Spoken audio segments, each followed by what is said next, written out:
नमस्कार, मैं ऋचा धीमान। आप देख रहे हैं वर्ल्ड पंजाबी टीवी। शुरुआत करेंगे आज के बुलेटिन पंजाब, हरियाणा, हिमाचल की मुख्य हेडलाइंस के साथ। जलंधर पश्चिमी उपचुनाव में आम आदमी पार्टी को मिली जीत। प्रत्याशी मोहिंदर भगत को मिली 37,325 मतों से जीत। बीजेपी दूसरे और कांग्रेस तीसरे नंबर पर रही। जीत के बाद जलंधर में जश्न का माहौल।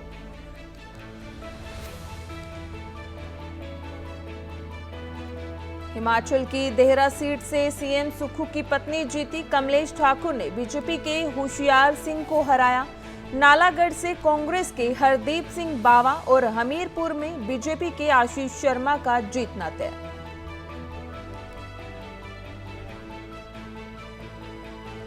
हरियाणा भाजपा प्रदेश अध्यक्ष मोहन लाल बडोली कल संभालेंगे पदभार। रोहतक के पार्टी कार्यालय मंगल कमल में ग्रहण करेंगे पदभार। मुख्यमंत्री नायब सिंह सैनी की मौजूदगी में संभालेंगे पदभार।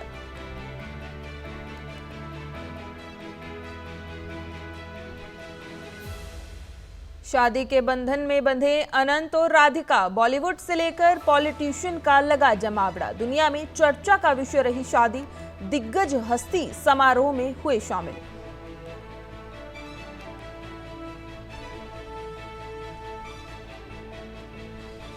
खन्ना में सरकारी टीचर पर धोखाधड़ी के आरोप। 2 करोड़ रुपए की धोखाधड़ी के लगे आरोप। ठगी के शिकार हुए लोगों ने स्कूल के बाहर दिया धरना। लोगों ने पुलिस ने की न्याय की मांग।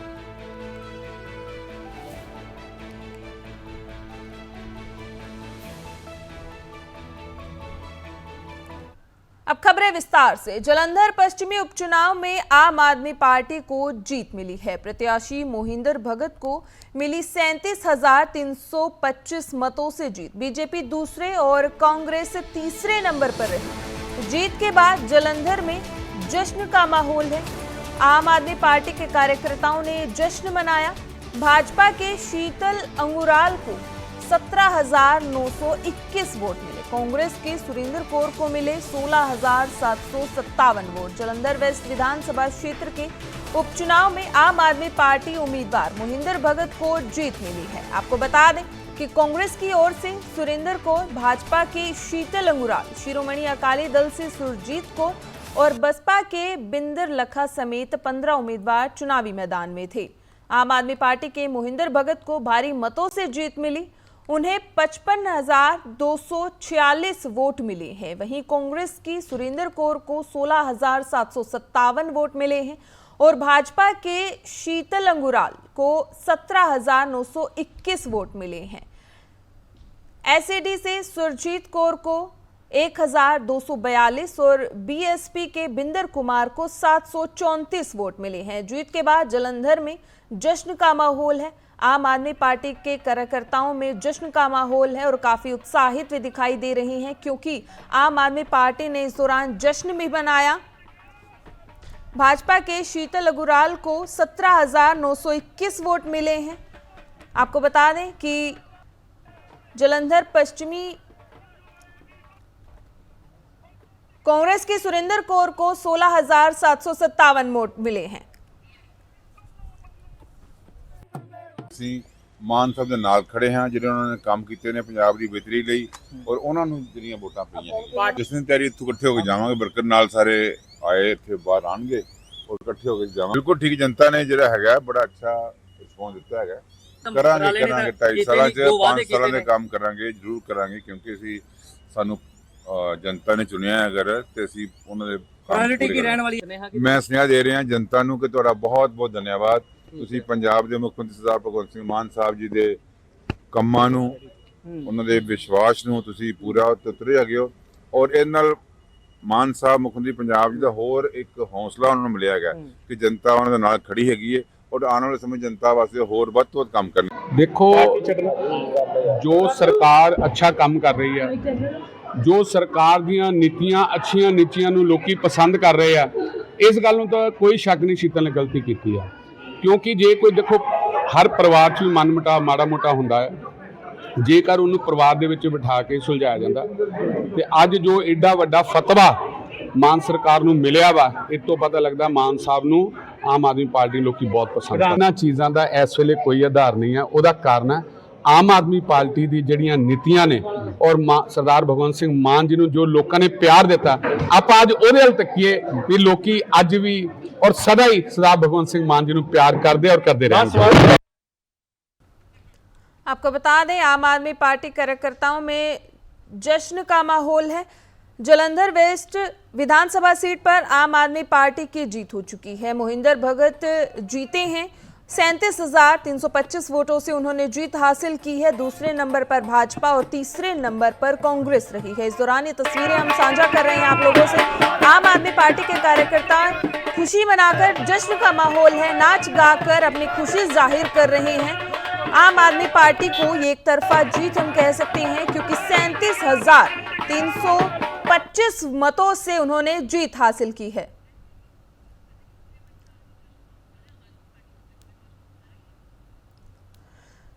ये तस्वीरें आप देख पा रहे हैं पूरे पंजाब में, चंडीगढ़, जालंधर, पठानकोट और लुधियाना में जश्न का माहौल है। तस्वीरें साझा कर रहे हैं आपके साथ। जीत के बाद कार्यकर्ताओं में काफी उत्साह देखने को मिला। कार्यकर्ताओं ने जश्न मनाया है, लड्डू बांटकर, मिठाइयां बांटकर अपनी खुशी को जाहिर किया है। चंडीगढ़ से तस्वीरें सामने आई है, जालंधर से, लुधियाना से और पठानकोट से आम आदमी पार्टी के कार्यकर्ता एक दूसरे को मिठाई खिलाकर बधाई दे रही हैं और लड्डू बांटकर जीत का जश्न मनाया जा रहा है। पटाखे फोड़े जा रहे हैं। कांग्रेस के सुरेंद्र कौर को आपको बता दें, जालंधर पश्चिमी उपचुनाव में आम आदमी पार्टी को जीत मिली है। आम आदमी पार्टी के प्रत्याशी मोहिंदर भगत को 37,325 मतों से जीत हासिल हुई है। तस्वीरें साझा कर रहे हैं आपके साथ चंडीगढ़, जालंधर, लुधियाना और पठानकोट से। ये सीधी तस्वीरें आप देख पा रहे हैं।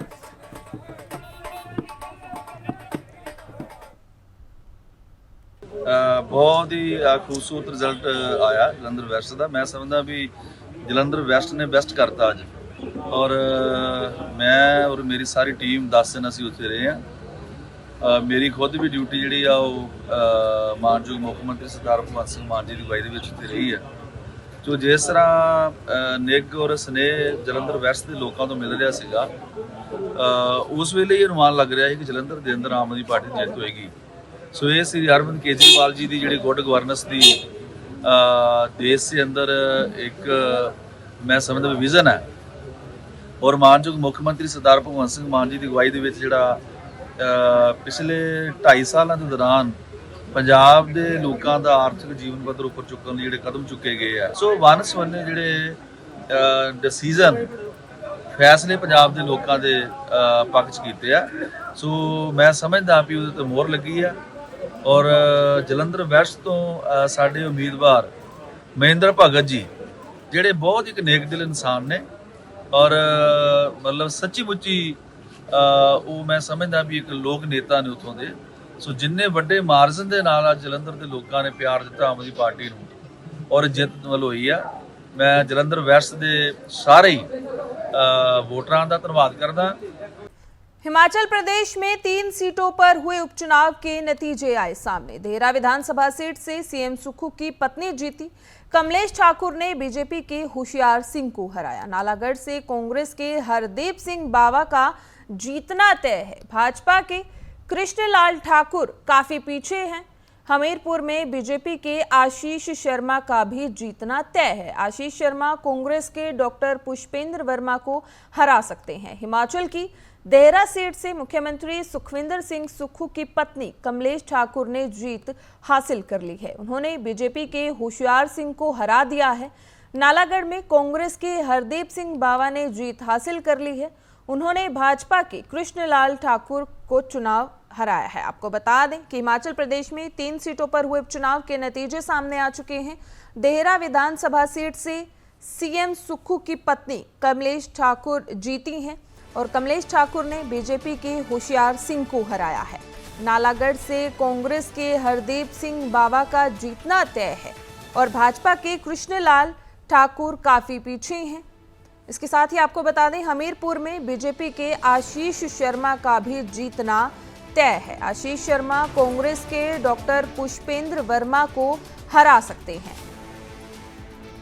पंजाब में जलंधर में अगर एक तरफ आम आदमी पार्टी ने जीत हासिल की है, वहीं हिमाचल प्रदेश की अगर हम बात करें तो देहरा विधानसभा सीट से सीएम सुखविंदर सिंह सुक्खू की पत्नी कमलेश ठाकुर ने जीत हासिल की है और हिमाचल प्रदेश की 3 सीटों पर हुए उपचुनाव के नतीजे सामने आ गए हैं, जहां पर देहरा विधानसभा सीट से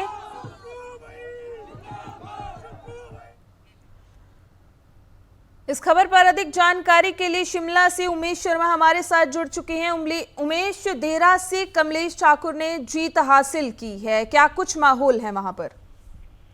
जी हाँ, देखिए बहुत बड़ा उलटफेर हिमाचल प्रदेश में हुआ। 3 जगह उपचुनाव हिमाचल प्रदेश में हुए थे। 3 जो आजाद उम्मीदवार थे उन्होंने भी विधानसभा छोड़ी थी और उसी के चलते 3 विधानसभा और चुनाव हिमाचल प्रदेश में हुए। बड़ी बात यह है कि 3 विधानसभा चुनाव में से 2 कांग्रेस के पक्ष में गए हैं, जिसमें एक देहरा उपचुनाव जिसमें मुख्यमंत्री की धर्मपत्नी कमलेश ठाकुर चुनाव लड़ रही थी, वो भी चुनाव जीत गई और नालागढ़ से हरदीप बाबा वो भी चुनाव जीत गए हैं, जिन्होंने भाजपा के केएल ठाकुर को हराया। जबकि हमीरपुर जो सदर सीट है, जो मुख्यमंत्री का गृह जिला भी है, वहां भाजपा के जो आजाद उम्मीदवार कभी थे आशीष, वो इस बार उन्होंने भाजपा का दामन थामा और वो भाजपा की सीट पर लगभग 1500 के करीब वोटों के माध्यम से चुनाव जीत गया है। तो 3 में से 2 कांग्रेस के पक्ष में और एक भाजपा के पक्ष में ये चुनाव गया है। तो बड़ी महत्वपूर्ण जीत, जिस तरह से लगातार ये भी कहा जा रहा था कि हिमाचल प्रदेश में सरकार गिर सकती है और जिस तरह से पहले 6 लोगों ने कांग्रेस का साथ छोड़ा था, उसके बाद उपचुनाव हुए, कांग्रेस ने जीत हासिल की थी। अब 3 जो उपचुनाव हुए थे उसमें 2 सीटों पर कांग्रेस ने जीत हासिल करी है। लगभग जो 9 उपचुनाव हुए थे, 9 में से 6 भाजपा ने कांग्रेस ने जीत हासिल की है। तो बड़ी एक उपलब्धि मुख्यमंत्री के लिए निजी तौर पे भी, क्योंकि उनकी धर्मपत्नी देहरा से चुनाव लड़ी थी, उनकी प्रतिष्ठा दांव पे लगी थी। सरकार का भी एक बहुत बड़ा एक प्रतिष्ठा दांव पे लगी थी, लेकिन मुख्यमंत्री ने वो देहरा सीट भी जीती है और उसके अलावा 2 और सीटों पे भी जीत हासिल की है। तो कुल मिला हिमाचल प्रदेश में कांग्रेस मजबूत हुई है। जिस तरह से लगातार कहा जा रहा था कि हिमाचल प्रदेश में सरकार टूट सकती है, सरकार अंत में पे आ सकती है, जिस तरह से 6 लोग बैठ गए थे, 3 लोगों ने फिर चुनौती पेश की थी, उसी लिहाज से हिमाचल सरकार के लिए बड़ी उपलब्धि है और सरकार अब मजबूत होती हुई फिलहाल इन 2 चुनाव से, खासकर जो 6 उपचुनाव पहले हुए थे, 3 उपचुनाव अब हुए हैं, मुख्यमंत्री सुखविंदर सिंह सुक्खू निजी तौर पे भी मजबूत मुख्यमंत्री साबित होते नजर आ रहे हैं। जीत के बाद अगर हम कार्यकर्ताओं की बात करें, वहां के माहौल की अगर हम बात करें, तो कैसा माहौल है? जश्न मनाया जा रहा है? जी हाँ, जाहिर सी बात है, चुनाव जीते हैं जो जहां 2 सीटों पे कांग्रेस जश्न मना रही, तो एक चीज भाजपा को भी जश्न मनाने का मौका मिला। आपने सुना है मुख्यमंत्री की जो बेटी है, जो देहरा विधानसभा चुनाव से मुख्यमंत्री जो पत्नी है चुनाव जीती हैं, उनकी बेटी ने भी जिस तरह से खुशी का इजहार किया था, कहा था कि पहले पिता के चुनाव जीतने मुख्यमंत्री बनने खुशी हुई है, वो विधानसभा के लिए चुनी गई हैं, तो बहुत दोहरी खुशी हुई है। और कांग्रेस कार्यकर्ताओं काफी दबाव से, काफी चुनौती मुख्यमंत्री के सामने भी थी, कांग्रेस के सामने भी थी, सरकार को बचाने की भी बड़ी चुनौती थी। तो हर लिहाज पे, हर फ्रंट पे मुख्यमंत्री के लिए, कांग्रेस के लिए, दोनों के लिए एक बड़ी उपलब्धि है, बड़ी जीत है। और जिस तरह से लगातार ये भाजपा के लोग कह रहे थे कि जिस तरह से उपचुनाव के जैसे नतीजे आएंगे उसके बाद हिमाचल प्रदेश में सरकार नहीं रहेगी, मुख्यमंत्री नहीं रहेंगे, तो एक बड़ा संदेश मुख्यमंत्री की तरफ से भी दिया गया और कांग्रेस के लिए एक बड़ी संजीवनी।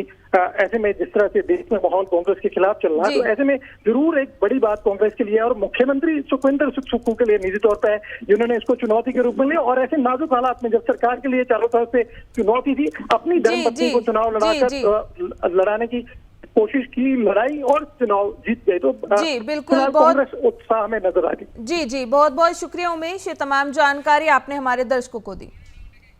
आगे बढ़ते हैं। हरियाणा भाजपा प्रदेश अध्यक्ष मोहन लाल बडोली कल पदभार संभालेंगे। रोहतक के पार्टी कार्यालय मंगल कमल में ग्रहण करेंगे पदभार। मुख्यमंत्री नायब सिंह सैनी भी उस दौरान मौजूद रहेंगे। सुबह करीब 11 बजे का ये कार्यक्रम रखा गया है। हरियाणा बीजेपी के कई वरिष्ठ नेता भी मौजूद रहेंगे। हरियाणा भाजपा के प्रदेश अध्यक्ष मोहन लाल बडोली का 14 जुलाई यानी कल रोहतक स्थित प्रदेश कार्यालय में विधिवत रूप से पदभार संभालेंगे, जिसको लेकर भाजपा की तरफ से कार्यक्रम का आयोजन किया जा रहा है।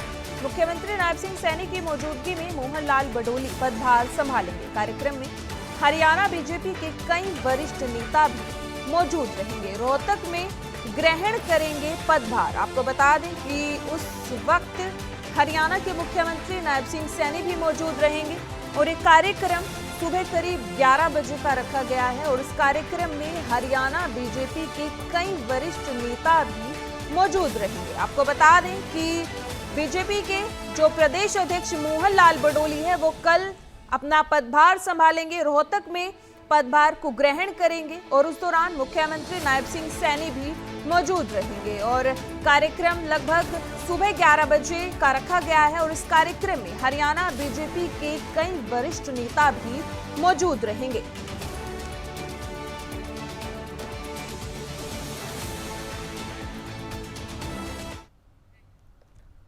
एशिया के सबसे अमीर इंसान मुकेश अंबानी के बेटे अनंत अंबानी शादी के बंधन में बंध गए हैं। शुक्रवार को अनंत अंबानी ने अपनी मंगेतर राधिका मर्चेंट संग 7 फेरे लिए हैं। ये मेगा वेडिंग भारत ही दुनिया में भी चर्चा का विषय रही। फिर बात चाहे अनंत राधिका के प्री वेडिंग इवेंट्स की हो या फिर उनकी शादी की, बॉलीवुड से लेकर हॉलीवुड तक, राजनीति से लेकर स्पोर्ट्स सेक्टर तक से एक से बढ़कर एक दिग्गज हस्तियां इस समारोह में शामिल हुई। आपको बता दें कि शुक्रवार शाम 4:30 बजे बारात एंटिलिया से रवाना होकर जियो वर्ल्ड सेंटर पहुंची थी। सेंटर में बारातियों ने जमकर डांस किया। उसमें Priyanka Chopra, Shahrukh Khan, Rajinikanth, wrestler John Cena, Ranveer Singh, Sanjay Dutt, Janhvi Kapoor और अर्जुन कपूर ने खूब डांस किया और मां नीता अंबानी भी थिरकती हुई नजर आई।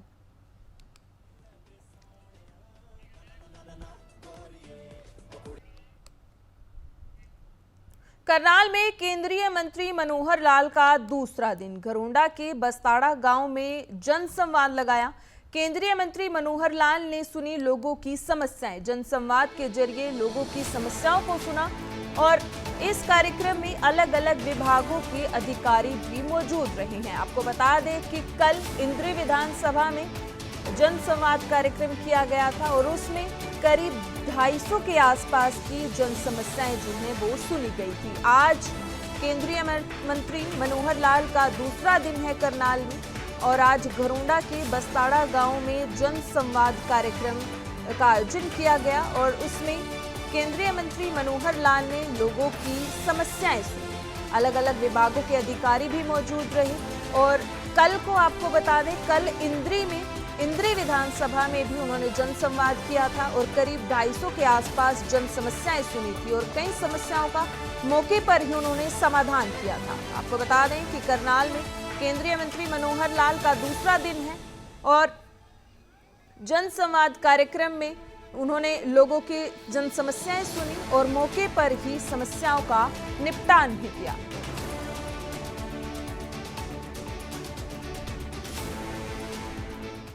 खन्ना में सरकारी टीचर पर धोखाधड़ी की आरोप लगी हैं। 2 करोड़ रुपए की धोखाधड़ी के आरोप लगे। ठगी की शिकार हुए लोगों ने स्कूल के बाहर धरना दिया। लोगों ने पुलिस से न्याय की मांग की है। पुलिस मामले की जांच कर रही है। आपको बता दें कि खन्ना में एक सरकारी टीचर द्वारा वर्ल्ड बैंक में नौकरी दिलाने के नाम पर कई लोगों से करीब 2 करोड़ रुपए की ठगी का मामला सामने आया है। इस महिला टीचर की ठगी का शिकार लोगों ने उस सरकारी स्कूल के बाहर धरना लगाया जहां टीचर ड्यूटी कर रही थी। इंसाफ की मांग की गई और एफआईआर दर्ज करने की भी मांग की गई। खन्ना में सरकारी टीचर पर धोखाधड़ी के आरोप लगे हैं। करीब 2 करोड़ रुपए की धोखाधड़ी के आरोप सरकारी टीचर पर लगे हैं। ठगी के शिकार हुए लोगों ने स्कूल के बाहर धरना प्रदर्शन किया, एफआईआर दर्ज करने की मांग की, मामले को जांच करवाने की मांग की और इसके साथ ही इस मामले को लेकर शिकायत की जांच कर रहे डीएसपी सुखअमृत सिंह रंधावा ने भी कहा कि उनकी तरफ से जांच पड़ताल की जा रही है। ਸਕੂਲ ਦੇ ਅਧਿਆਪਕਾਂ ਨੇ ਜਿਨ੍ਹਾਂ ਨੇ ਸਾਡੇ ਨਾਲ ਠੱਗੀ ਕੀਤੀ ਹੈ ਜੀ, ਸਾਡੇ ਨਾਲ ਵਰਲਡ ਬੈਂਕ 'ਚ ਨੌਕਰੀ ਦਿਵਾਉਣ ਦੇ ਨਾਮ ਤੇ ਸਾਡੇ ਨਾਲ ਕਰੋੜਾਂ ਦੀ ਠੱਗੀ ਹੋਈ ਹੈ। ਉਹਦੇ ਰਿਗਾਰਡਿੰਗ ਅਸੀਂ ਅੱਜ ਉਰੇ ਧਰਨਾ ਦਿੱਤਾ ਜੀ ਤੇ ਉਰੇ ਟੀਚਰ ਨੂੰ ਅਸੀਂ ਮੰਗ ਪੱਤਰ ਦੇਣ ਆਏ ਸੀਗੇ ਪ੍ਰਿੰਸੀਪਲ ਸਾਹਿਬ ਨੂੰ। ਪ੍ਰਿੰਸੀਪਲ ਸਾਹਿਬ ਹੈ ਨਹੀਂਗੇ, ਅਸੀਂ ਮੰਗ ਪੱਤਰ ਹੁਣ ਐਸਡੀਐਮ ਸਾਹਿਬ ਨੂੰ ਦੇਣ ਚੱਲੇ ਆ ਜੀ। ਠੱਗੀ ਦਾ ਫਿਲਹਾਲ ਜੀ 10-15 ਬੰਦੇ ਸਾਹਮਣੇ ਆ ਰਹੇ ਨੇ ਜਿਨ੍ਹਾਂ ਨਾਲ 2 ਕਰੋੜ ਤੋਂ ਜ਼ਿਆਦਾ ਦੀ ਠੱਗੀ ਹੈ ਜੀ। ਲਈ ਸਾਨੂੰ ਇਹਨਾਂ ਨੇ ਆਪਣਾ ਜਾਲੀ ਆਈਡੀ ਕਾਰਡ ਦਿਖਾਇਆ ਜੀ ਇਹ ਦਿਖਾ ਕੇ ਸਾਨੂੰ ਅਸੀਂ ਝਾਂਸੇ 'ਚ ਲਿਆ ਵੀ ਤੁਹਾਨੂੰ ਅਸੀਂ ਵਰਲਡ ਬੈਂਕ 'ਚ ਨੌਕਰੀ ਦਿਵਾਵਾਂਗੇ, ਉਹਦੇ ਰਿਗਾਰਡਿੰਗ ਨਾਲੇ ਕੈਨੇਡਾ ਭੇਜਿਆ ਜਾਊ। ਸਾਡੇ ਨਾਲ ਜੀ 26 ਲੱਖ ਦੀ ਠੱਗੀ ਹੋਈ ਹੈ। ਸਾਨੂੰ ਕਿਹਾ ਗਿਆ ਸੀ ਤੁਹਾਨੂੰ ਵਰਲਡ ਬੈਂਕ 'ਚ ਨੌਕਰੀ ਦਿਵਾਵਾਂਗੇ ਤੇ ਤੁਹਾਨੂੰ ਕੈਨੇਡਾ 'ਚ ਸ਼ਿਫਟ ਕਰਾਵਾਂਗੇ, ਉੱਥੇ ਤੁਹਾਡੀ ਜੌਬ ਚੱਲੇਗੀ, ਪਰ ਸਾਨੂੰ ਅੱਜ ਤੱਕ ਕੁਝ ਨਹੀਂ ਮਿਲਿਆ, ਨਾ ਜੌਬ ਮਿਲੀ ਹੈ ਨਾ ਸਾਡੇ ਪੈਸੇ ਮਿਲੇ ਨੇ। ਅਸੀਂ ਇਹੀ ਮੰਗ ਕਰਦੇ ਵੀ ਸਾਨੂੰ ਇਨਸਾਫ ਦਿਵਾਇਆ ਜਾਵੇ, ਸਾਡੇ ਪੈਸੇ ਸਾਡੇ ਹੱਕ ਹਲਾਲ ਦੇ ਸਾਨੂੰ ਮਿਲਣੇ ਚਾਹੀਦੇ ਵਾਪਸ, ਸਾਨੂੰ ਇਨਸਾਫ ਮਿਲੇ ਬਸ। ਹਾਂਜੀ, ਇਹਦੇ ਬਾਰੇ ਦਰਖਾਸਤ ਆਈ ਹੈਗੀ ਜੀ ਮੇਰੇ ਕੋਲ, ਐਲੀਗੇਸ਼ਨ ਲੱਗੇ ਨੇ, ਉਹਨਾਂ ਦੀ ਪੜਤਾਲ ਚੱਲ ਰਹੀ ਹੈ, ਜਦੋਂ ਕੰਪਲੀਟ ਹੋ ਜਾਏਗੀ ਫਿਰ ਤੁਹਾਡੇ ਨਾਲ। ਹਾਂਜੀ, ਇਨਵੈਸਟੀਗੇਸ਼ਨ ਹੈ ਜੀ, ਐਲੀਗੇਸ਼ਨ ਲੱਗੇ ਨੇ, ਉਹਨਾਂ ਦੀ ਪੜਤਾਲ ਚੱਲ ਰਹੀ ਹੈ, ਉਹਦੇ ਵਿੱਚ ਜੋ ਤਰ੍ਹਾਂ शामिल होनी चाहती आके अपनी। आगे बढ़ते हैं। विश्व के अन्य देशों की भांति भारत के लोगों ने भी पिछले कई सालों से पाश्चात्य अंधानुकरण के चलते न केवल अपने जीवन को बल्कि कृषि को भी अंधकारमय बना दिया है। इस मशीनी युग में खाद्य पदार्थों को उगाने के लिए प्रयोग हो रही रासायनिक खाद और कीटनाशकों से खाद्य सामग्री भी जहरीली होने लगी है। खेती को इसी जहर से मुक्त करने के लिए किसानों को प्राकृतिक खेती का मंत्र देने के लिए करनाल के डॉक्टर मंगल सेन ऑडिटोरियम में किसान ज्ञानशाला का आयोजन किया गया। कार्यक्रम में गुजरात के राज्यपाल आचार्य देवव्रत ने बतौर मुख्य अतिथि शिरकत की।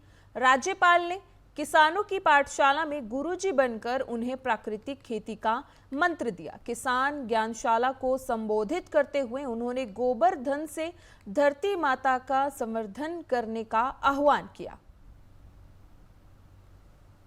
के बीच का आदमी हूं और ये मैं अभियान चलाना चाहता हूं कि ये धरती जो पूरे देश को अन्न देती है,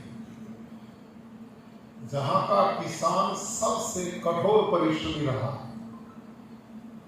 आज वो ठीक दिशा में नहीं जा रहा, भविष्य बड़ा खतरे में है। इन सब बातों पर मैं चर्चा करूंगा जो आपकी कतई सही तरह से समझ में है। सबसे पहले मैं आदरणीय डॉक्टर राजेश लाठर जी, बहुत अच्छा आपने बोला, आपकी मेरे को जरूरत रहेगी। अपना मिशन जो बढ़ाना है, आप जैसे सोच के आदमी हमें अब जरूरत पड़ेगी। इतना बड़ा नुकसान हम कर चुके हैं कि आप अभी बैठोगे सुनोगे तो ध्यान में सारी ये बात आएगी। जहर वाली जो चीज़ें खिला रहे हैं उससे हम लोग को मुक्ति मिले, बच्चे स्वस्थ खाएंगे तभी आगे का भविष्य बनाएंगे।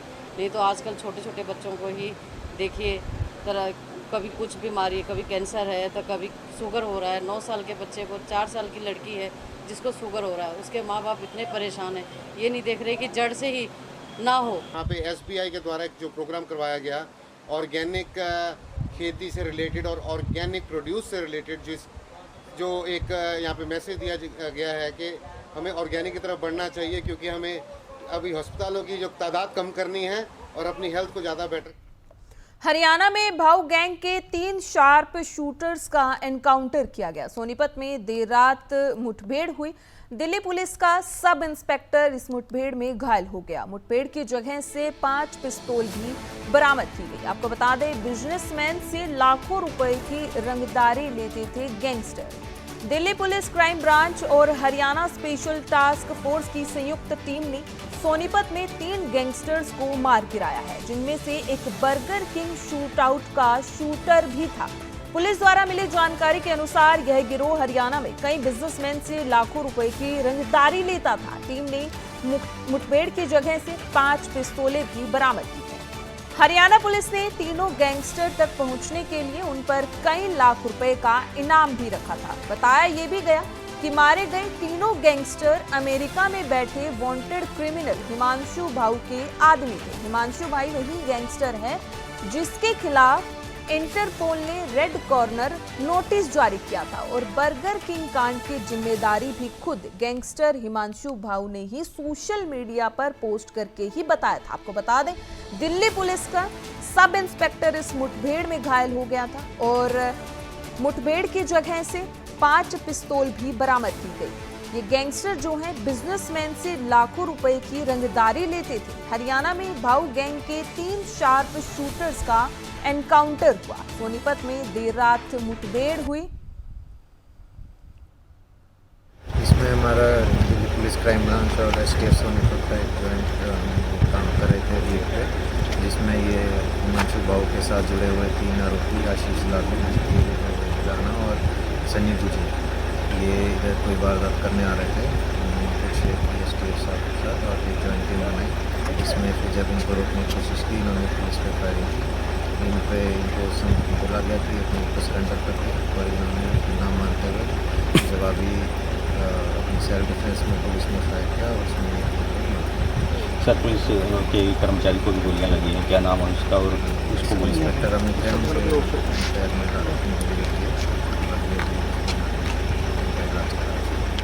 सिरसा में बिजली कर्मचारियों ने प्रदर्शन किया। कच्चे कर्मचारियों को सुरक्षा उपकरण देने और वर्दी देने की मांग की गई। कौशल रोजगार निगम के कर्मचारियों की वेतन बढ़ोतरी और कच्चे कर्मचारियों को पक्का करने की मांग की गई। बढ़ती आबादी के हिसाब से बिजली निगम में पक्की भर्तियां करवाने की भी मांग की गई। सर्व कर्मचारी संघ के बैनर तले एकत्रित हुए कर्मचारियों ने नारेबाजी की। आपको बता दें, कर्मचारियों ने नारेबाजी की गई और सिरसा में बिजली कर्मचारियों ने प्रदर्शन किया और नारेबाजी की गई।